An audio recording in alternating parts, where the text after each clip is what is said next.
Now, why do we panic during the exams or during mocks and during CAT? Why are we always under pressure? We are under pressure for the simple reason that we are most of the time looking at getting a very high score, and for us, very high score का क्या मतलब होता है? सारे सवाल attempt करने हैं. No, that is the problem out here.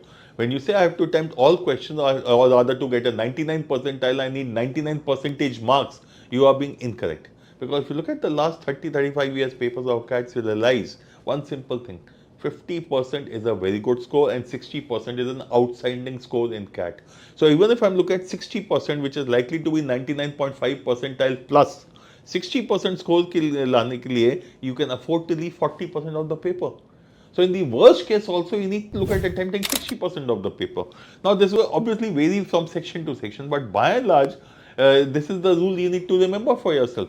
The maximum amount of panic typically happens in quant and DI. Okay, and that is why you need to tell yourself, yeah, मुश्किल सवाल है, समझ नहीं आया, I can afford to leave it, because in CAT, in quant, typically 50% marks will give you a 99 percentile or thereabouts. Okay, similarly in DILR, 50% marks will give you a 99 percentile or thereabout. Okay, but in verbal, that is something like a 55 to 60%.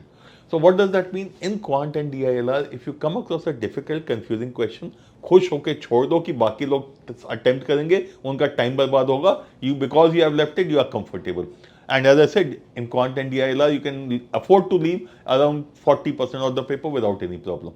Similarly, in English, when you're doing the RC or doing para jumbles, and you come across a difficult question, you have not understood the question, just leave it. Relax. Keep reminding yourself, I have to relax because this paper is not a paper in which I need to attempt everything, and I can comfortably afford to leave about 40% of the paper. And hence, you will probably be much more relaxed and will not come under pressure.